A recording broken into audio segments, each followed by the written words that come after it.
క్రైస్తవుల సందేహాలు సమాధానాలు అనే భాగంలోకి వచ్చాం. పుస్తకంలో 104 పేజీ చూడండి. యేసు నేను పాపల కోసం చనిపోతున్నాను అని చెప్పినట్లుగా క్రైస్తవ బోధకులు బైబిల్లో నుండి కొన్ని వాక్యాలు చూపిస్తారు. నిజానికి ఆ వాక్యాల అసలు అర్థం అది కాదు. యేసు ఏ సందర్భంలో ఆ మాటలు చెప్పాడో ఆ మాటలు చెప్పడం వెనక ఆయన ఉద్దేశం ఏమిటో తెలుసుకోవడం చాలా అవసరం. ఈ అవసరం కనుక ఈ విషయాన్ని వాళ్ళు దృష్టిలో పెట్టుకుని నేను చెప్పే విషయాన్ని జాగ్రత్తగా గమనించండి. మత్తయి 20:28 క్రైస్తవ బోధకులు చూపించిన వాక్యాలు ప్రధానంగా కొన్ని టచ్ చేస్తాను. ఒకటి మత్తయి 20:28 మనిషి కుమారుడు అనేకులకు ప్రతిగా విమోచన ఖైదముగా తన ప్రాణాన్ని ఇవ్వడానికి వచ్చాడు. ఇది యేసు చెప్పాడు.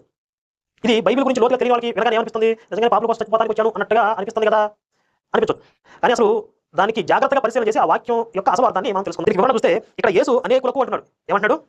అనేకులకు విమోచన ఖైదముగా, మనిషి కుమారుడు అనేకులకు ప్రతిగా విమోచన ఖైదముగా అంటున్నాడు. అందరికీ అనట్లేదు. అనేకులకు అంటే అందరికీ అని అర్థం కాదు. ఏకం అంటే ఒకటి, అనేకం అంటే ఏకం కానిది, రెండు అంతకన్నా ఎక్కువ అని, చాలా మంది అని అర్థం వస్తుంది. భాషా పరిజ్ఞానం ఉన్నవాళ్ళు చాలా తేలిక పట్టుకోగలుగుతారు. ఇది అనేకులకి అంటే అందరికీ అని కాదు. ఉదాహరణకి హైదరాబాద్లో నివసిస్తున్నటువంటి జనాభాలో అనేకులు గుంటూరు జిల్లాకి సంబంధించిన వాళ్ళు అన్నాం అనుకోండి. నివసిస్తున్నటువంటి జనాభాలో అనేకులు గుంటూరు జిల్లా వారు అంటే హైదరాబాద్ జనాభా అందరూ గుంటూరు వాళ్ళు కాదు, చాలా మంది అర్థం వస్తుంది. హైదరాబాద్లో నివసిస్తున్న వారు అందరూ గుంటూరు వారే అంటే అప్పుడు హైదరాబాద్ మొత్తం గుంటూరు వారే అర్థం వస్తుంది. కాబట్టి అనేకులకి అందరికీ ఈ రెండింటి మధ్య వ్యత్యాసాన్ని తెలుసుకోవాలి. యేసు ఇక్కడ అనేకులకి అన్నాడు, అందరికీ అన్నాడు. అనేకులు ఎవరు? వారు ఇశ్రాయేలీయులే. నేను ఇశ్రాయేలీయుల కొరకు మాత్రమే పంపబడ్డానని యేసు స్వయంగా చెప్పాడు కనుక అనేకులు ఎవరు? ఇశ్రాయేలీయులు డిఫాల్ట్ అవుతారు. ఎందుకంటే నేను ఇశ్రాయేలీయుల కొరకు మాత్రమే పంపబడినవాడని చెప్పి మత్తయి 15:24 చెప్పాడు చాలా క్లియర్గా. అంటే దాని అర్థం ఇశ్రాయేలీయులకు ప్రతిగా అని, అనేకులకు ప్రతిగా అంటే ఇశ్రాయేలీయులకు ప్రతిగా అని అర్థం చేసి మానవులందరికీ ప్రతిగా అని కానే కాదు. ఇక విమోచన ఖైదముగా అంటున్నాడు. ఇశ్రాయేలీయులకి విమోచన ఖైదముగా. విమోచన అంటే ఏమిటి? విడిపించడం, అంతే కదా. దేని నుంచి విడిపించడం? పాపం నుంచి. ఒప్పుకుంటారా క్రైస్తవులు? విమోచన ఖైదముగా దేని నుంచి విడిపించాలి? పాపం నుంచి విడిపించాలి. యేసు ప్రకారంగా పాపం నుంచి విడిపించగలిగేది ఏమిటి? యేసు ప్రాణమా? కాదు. పాపం నుంచి విడిపించేది ఏమిటో యేసు చెప్తున్నాడు చూడండి. అనేకులకు ప్రతిగా అంటే ఇశ్రాయేలీయులకు ప్రతిగా అంతం చేసి చూసాం. మరి ఇశ్రాయేలీయుల్ని పాపం నుంచి విడిపించేది ఏమిటి? వాళ్ళు విమోచించేది ఏమిటి? యేసు ప్రాణమా? ప్రాణం ఇవ్వడానికి వచ్చానన్నట్టుగా అసలు ఏంటి దాని అర్థం? యోహాను సువార్త 5:31-32 వచనాలు చూస్తే యేసు యూదులతో అంటున్నాడు, మీరు నా వాక్యమందు నిలిచిన వారు కాదు, నిలిచినట్లయితే మీరు సత్యమును గ్రహించేవారు. యూదులతో అన్నాడు యేసు, మీరు నా మత్తయి సువార్త 20:28లో ఒక మాట రాయబడింది. ఆ మాట ఏంటంటే, అలాగే మనుష్య కుమారుడు పరిచారం చేయించుకొనుటకు రాలేదు కానీ పరిచారం చేయుటకును అనేకులకు ప్రతిగా విమోచన క్రయధనముగా తన ప్రాణం నిచ్చుటకు వచ్చినని చెప్పాను. యేసుక్రీస్తు చెప్పినటువంటి మాట ఇది. సో ఇది ఎప్పుడు చెప్తున్నాడంటే ఆ మాట యేసుక్రీస్తు. సో అందులో ఉన్నటువంటి పై వచనం ఈ మాట ఎప్పుడు చెప్తున్నాడంటే, ఈ మాట చెప్పకముందు ఒక మాట చెప్తున్నాడు. సో ఆ మాట ఏంటంటే మత్తయి సువార్త 20:19 వచనం. 19వ వచనంలో ఏంటంటే, ఆయనను అపహసించుటకును కొరడాలతో కొట్టుటకును సిలువ వేయబడుటకును అన్ని జనులకు ఆయనను అప్పగించుదురు, 3వ దినమున ఆయన లేచును, 3వ దినమున ఆయన మరలా లేచును అని చెప్పేసి తన గురించి చెప్తున్నాడు యేసుక్రీస్తు. యేసు యెరూషలేమునకు వెళ్ళినప్పుడు ఆయన 12 మంది శిష్యులకు ఏకాంతంగా తీసుకొని పోయి మార్గమందు వారితో ఇట్లా, నేను ఇదిగో యెరూషలేమునకు వెళ్ళుచున్నాము, అక్కడ మనుష్య కుమారుడు ప్రధాన యాజకులకును శాస్త్రులకును అప్పగింపబడును, వారు ఆయనకు మరణశిక్ష విధించి ఆయనను అపహసించుటకును కొరడాలతో కొట్టుటకును వేయబట్టుటకును అన్ని జనులకు ఆయనను అప్పగింతురు, 3వ దినంన ఆయన మరలా లేచును. అలాగే మనుష్య కుమారుడు. సో లాస్ట్ వచనంలో చెప్తున్నాడు. అలా చెప్పుకుంటూ వచ్చి వాళ్ళలో ఎవరు గొప్పవాడని చెప్పేసి ఒక తర్కం వచ్చినప్పుడు ఆయన చెప్పిన తర్వాత ఒక మాట చెప్తున్నాడు. అలాగే మనుష్య కుమారుడు పరిచారం చేయించుకోవటకు రాలేదు కానీ పరిచారం చేయుటకును అనేకులకు ప్రతిగా విమోచన క్రయధనముగా తన ప్రాణం నిచ్చుటకు వచ్చినని చెప్పేసి యేసుక్రీస్తు చెప్పినాడు. ఈ మాటలు ఏంటంటే, అనేకులకు అన్నప్పుడు అందరికీ కాదు, అనేకం అంటే ఏకం కానిది, ఒకటి లేదా రెండు అంటే అందరికీ కాదు అన్నట్టుగా మాట్లాడుతుంది. సో ప్రభువు ఇదేంటంటే, ఈ మాట అనేకులకు కాదు, ఓన్లీ ఇశ్రాయేలులకు మాత్రమే, ఇశ్రాయేల్ జనాంగానికి మాత్రమే అన్నట్టుగా అంటే యేసుక్రీస్తు చనిపోవడం తన ప్రాణాన్ని రక్తాన్ని పెట్టి మొత్తం సిలువపై మరణించడం అనేది యేసుక్రీస్తు జననం అంటారు. ఓవరాల్గా ఏంటంటే యేసుక్రీస్తు జననం కానీ యేసుక్రీస్తు ఎందుకు వచ్చాడు ఈ లోకానికి అనేటువంటి మాటలో ఈ మాటలోనే తెలియపరచబడుతుంది. అనేకులకు అంటే ఏమంటున్నాడు? అనేకులు అంటే చాలామంది అని అర్థం. అనేకులకు అంటే చాలామంది అని అర్థం. ఎంతమంది అంటే అందరికీ కాదు, అంటే లోకం మొత్తంలో ఉండేటువంటి వాళ్ళందరికీ కాదు, మళ్ళీ ఇశ్రాయేలుకు మాత్రమే యేసుక్రీస్తు తన ప్రాణాన్ని పెట్టాడు అన్నట్టుగా మాట్లాడుతున్నాడు. కరుణాకర్షకుగా మాట్లాడుతున్నాడు ఆ విధంగా. దీనివల్ల ఏమవుతుందంటే, ఓన్లీ ఇశ్రాయేల్ ప్రజలకే, అంతేగాని ప్రపంచ ప్రజలంతా ఎవరు నమ్మని అవసరం లేదు అన్నట్టుగా, ఎవరు నమ్మకండి యేసుక్రీస్తుని నమ్మకండి అని చెప్పి, యేసుక్రీస్తుని నమ్మకండి అని చెప్పేసి ఇండైరెక్ట్గా మాట్లాడుతున్నాడు. అంటే ఇక్కడ అనేకులకు అంటే ఏదో వాళ్ళకే, ఇశ్రాయేల్కి సంబంధించిన వాళ్ళకి మాత్రమే కానీ అన్ని జనులకు యేసుక్రీస్తుని ఎవడైతే నమ్ముతాడో వానికి అన్నట్టుగా ఇలా రాయబడలేదు అన్నట్టుగా చెప్తున్నాడు. దానికంటే ముందు అసలు యేసుక్రీస్తు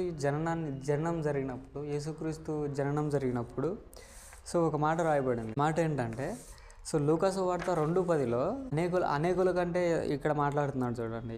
దేవదూత ఎవరికి గొర్రెల కాపర్లకు కనబడి చెప్తున్నటువంటి మాట.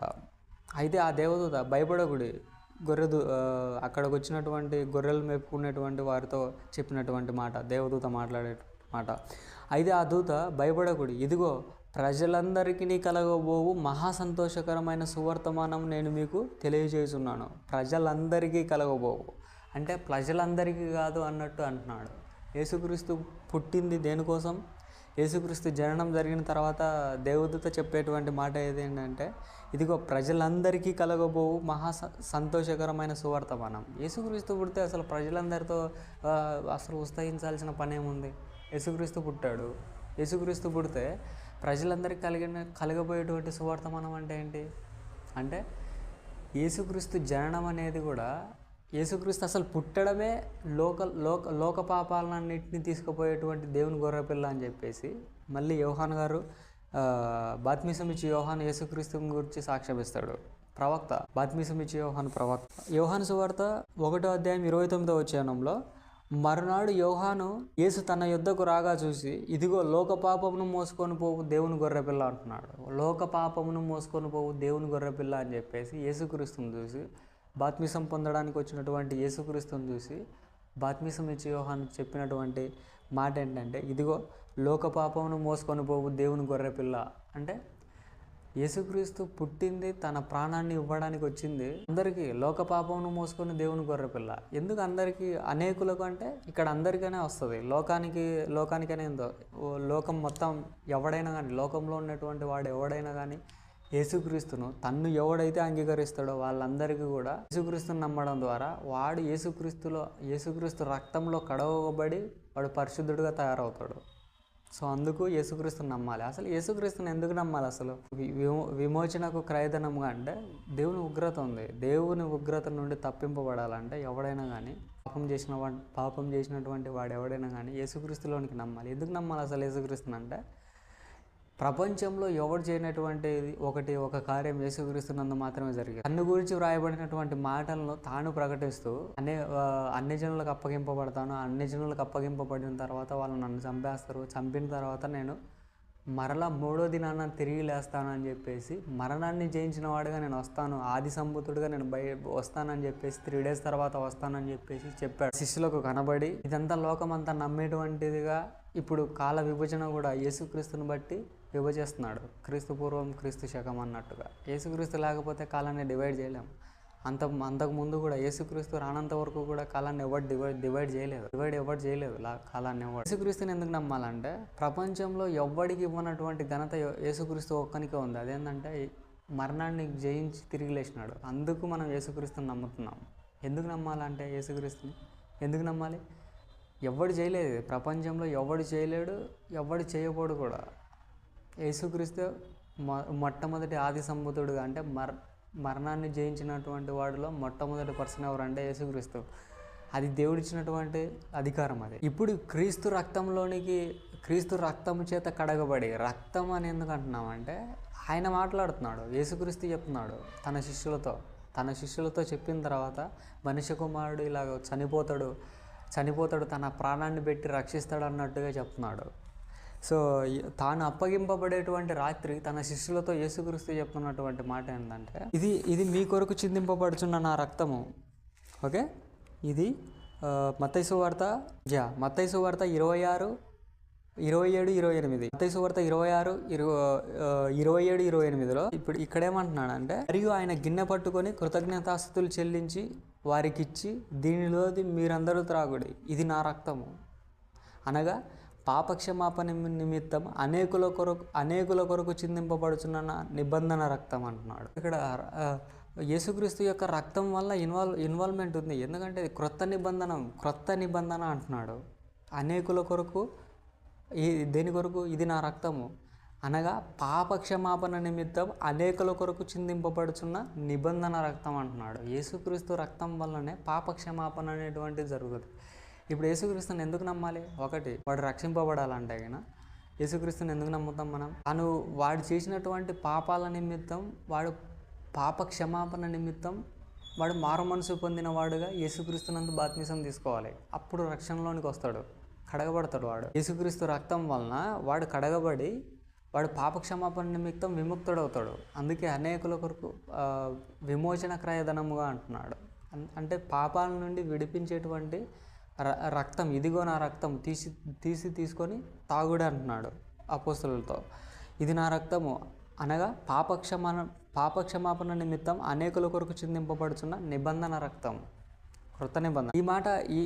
ఈ మాట ఏంటంటే యేసుక్రీస్తు ఎందుకు చెప్తున్నాడు, ఎందుకు నమ్ముతున్నాం అంటే ఇది ప్రజలందరికీ కలగబోయేటువంటి రక్షణ సువార్త. అంటే యేసుక్రీస్తు అందరినీ రక్షిస్తాడు. అందరినీ రక్షించడం కోసం యేసుక్రీస్తు చనిపోయాడు. ఈ మాటను క్రైస్తవులు తప్పుడుగా వక్రీకరిస్తున్నాడు అంటున్నాడు. తప్పుడుగా ఏం వక్రీకరించలేదు. అనేకుల కంటే లోకానికి మళ్ళీ ఏంటంటే అదే యోహాను సువార్తలో, యోహాను సువార్త 1వ అధ్యాయం 11-12, ఆయన తన స్వకీయుల యొద్దకు వచ్చెను, ఆయన స్వకీయులు ఆయనను అంగీకరింపలేదు. నెక్స్ట్ వచనం 12, తన్ను ఎందరు అంగీకరించరో వారందరికీ అనగా తన నామమందు విశ్వాసం ఉంచిన వారికి దేవుని పిల్లలగుటకు ఆయన అధికారం అనుగ్రహించాను. ఎవరైతే యేసుక్రీస్తుని అంగీకరిస్తాడో వాడికి దేవుని పిల్లలగుటకు అధికారాన్ని అనుగ్రహించాడు తండ్రి, ఎవడైతే నమ్ముతాడో. సో ఈ క్వశ్చన్కి ఇంకా ఆన్సర్ ఇంకా చాలా చెప్పొచ్చు. సో ఇక్కడ 2-3 వచనాలను బట్టి నేను బేస్ చేసుకొని మీకు ఆన్సర్ చెప్తున్నాను. బాప్తిసం ఇచ్చే యోహాను చెప్పిన మాట ప్రకారం ఇదిగో లోకపాపం, యేసుక్రీస్తుని గురించి చెప్తూ లోకపాపమును మోసుకొని పోవు దేవుని గొర్రెపిల్ల అన్నప్పుడు ఇక్కడ లోకం అంటే ఏంటి? మొత్తం ప్రజలందరూ. లోకం అంటే ప్రజలందరూ, మొత్తం అందరూ వస్తారు. నాట్ ఓన్లీ ఇజ్రాయెల్ కాకోకుండా ప్రపంచంలో ఎంతమంది ఉన్నారో, లోకం అంటే ప్రపంచంలో ఉన్నటువంటి నివసించేటువంటి లేకపోతే పుట్టబోయేటువంటి ప్రతి ఒక్కడు కూడా, పుట్టబోయేటువంటి వాడు, లోకంలో ఉన్నటువంటి వాళ్ళందరూ కూడా లోక పాపమును మోసుకొని పోవు దేవుని గొర్రెపిల్ల అన్నప్పుడు, యేసుక్రీస్తుని గురించి సాక్ష్యం ఇచ్చినప్పుడు, అండ్ దేవదూత యేసుక్రీస్తు పుట్టిన తర్వాత ఇదిగో ప్రజలందరికీ కలగబోవు రక్షణ ఆర్ సువార్తమానం అని చెప్పినప్పుడు యేసుక్రీస్తు పుట్టేదే లోకంలో ఉన్నటువంటి వాళ్ళందరూ యేసుక్రీస్తుని నమ్మడం వల్ల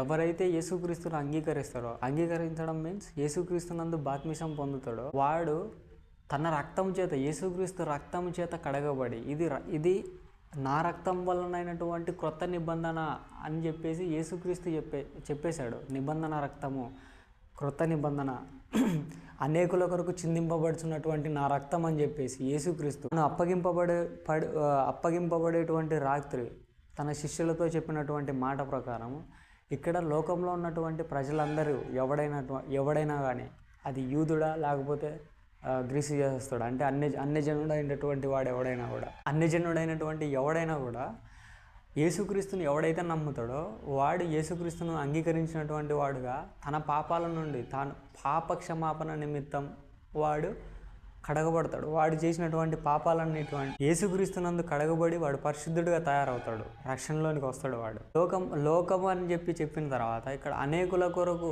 అనేటువంటి మాట ఏంటంటే, లోకంలో ఉన్నటువంటి ప్రతివాడు ఎవడైతే యేసుక్రీస్తును అంగీకరిస్తాడో వాడు గ్రీసు చేసేస్తాడని లేదు, లేకపోతే యూదుడని లేదు. ఎవడైనటువంటి వాడు కూడా వాడు క్రీస్తులోనికి బాప్తిసం పొందినటువంటి వాడు చేసినటువంటి పాపాల నిమిత్తం విమోచింపబడతాడు.